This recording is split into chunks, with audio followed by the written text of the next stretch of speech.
Hi there, this is Dr. Bo. Today we're going to be answering some of the most frequently asked questions I get from my clients regarding dog dentals. So Dr. Bo, how does dental health affect the overall health of my dog? That's a great question. So a lot of people think dental health is really just confined to the mouth.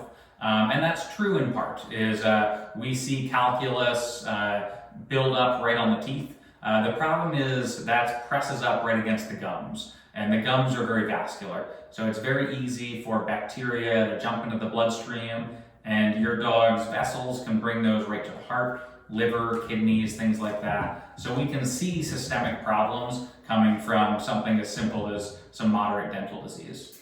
Now, what are some other common dental diseases in dogs? Yeah, so the big ones are going to be dental calculus. So that buildup of that brown film on the teeth that otherwise would be white. We see gingivitis a lot. So if you lift up your dog's teeth, you can see on the gums right around those teeth, it's a little bit more reddened than it should be. Sometimes we'll see those gums actually receding. So in advanced cases, you're seeing more of that tooth root than you should. And the other thing, typical in puppies, fractures. So we might see a portion of that tooth crown broken off. And that can be a risk just because if bacteria can get into that root, it can travel right down into the bone. What are some signs and symptoms of dental disease in dogs? Yeah, so the biggest one, the most common reason people come to the clinic is just, hey, my dog has very bad breath. Beyond that, a lot of times people describe symptoms of pain when they're eating. So things that I frequently see are dogs picking up some food, eating it one piece at a time. They may be eating on just one side of the mouth or the other to avoid a painful tooth. They also just might not be eating as much as they used to. Now, what does a typical dog dental look like? Well, so typically what we do for a dog dental is I'm going to anesthetize your pup. We're going to do a full evaluation of those teeth. We're going to do a cleaning of each one and a polishing of each one, and then I do full x-rays of those. And the reason I do that is just looking at the exterior of the tooth can give you a good idea of the health, but there's a lot of diseases that hide in the jaw itself, or at least under the surface. So until we get that x-ray, we can't fully tell if a tooth is healthy.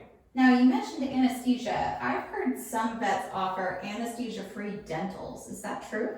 Yeah, I would say an anesthesia-free dental is a bit of a misnomer. We can do a very superficial cleaning of the teeth, but in order to do that full dental cleaning, they really need to be under anesthesia. And the reason that is Koa is an excellent dog. He will obey some commands, but for him to be out, let me do a full exam of every single tooth, every single surface, and let me put x-ray equipment in his mouth to evaluate those. Unfortunately, he just won't. It's unsafe for him, it's unsafe for us. So I always perform my dental cleanings under full anesthesia. So how is anesthesia administered to my dog, and who monitors them after it's given? Yeah, so we do a combination of injectable and gas.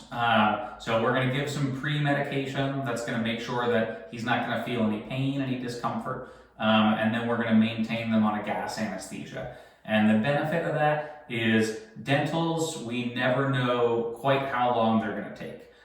We go into each one hoping that we can just clean those teeth, polish them, wake them right back up. But sometimes we're going to identify things under anesthesia that need to be corrected on the spot. And that lets us tailor that anesthesia to kind of whatever we need to do in that time.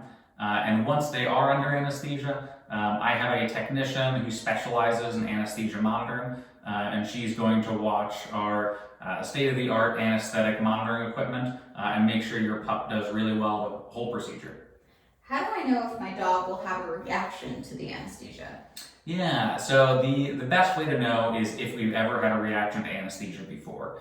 Usually dogs will have done a spay or a neuter beforehand, so we'll know if they didn't do well for that procedure.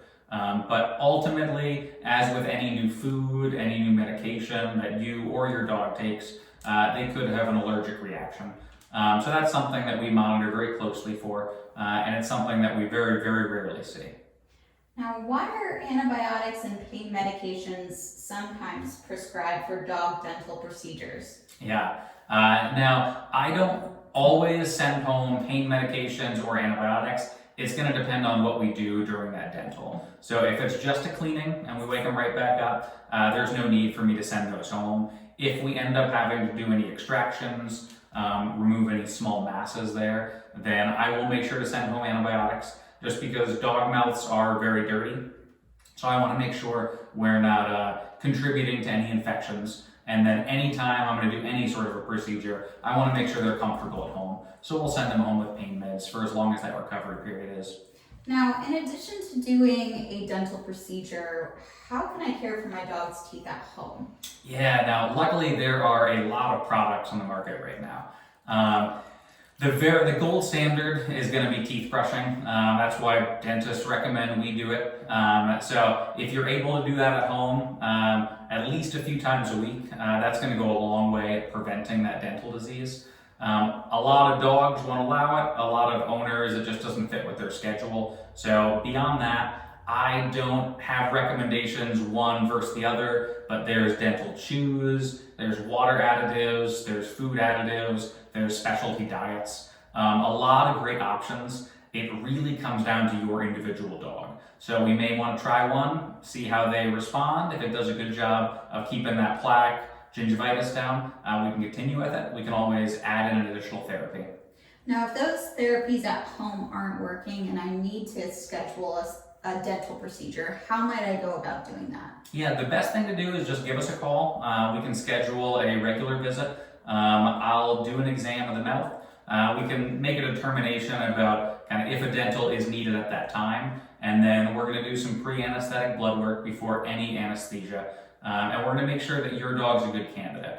As with any procedure, we always want to weigh the pros versus the cons, and that we're only going to go through with it if it makes the most sense for you. Awesome. Thank you so much for your time, Dr. Bell. Yeah, no problem. Have a good one.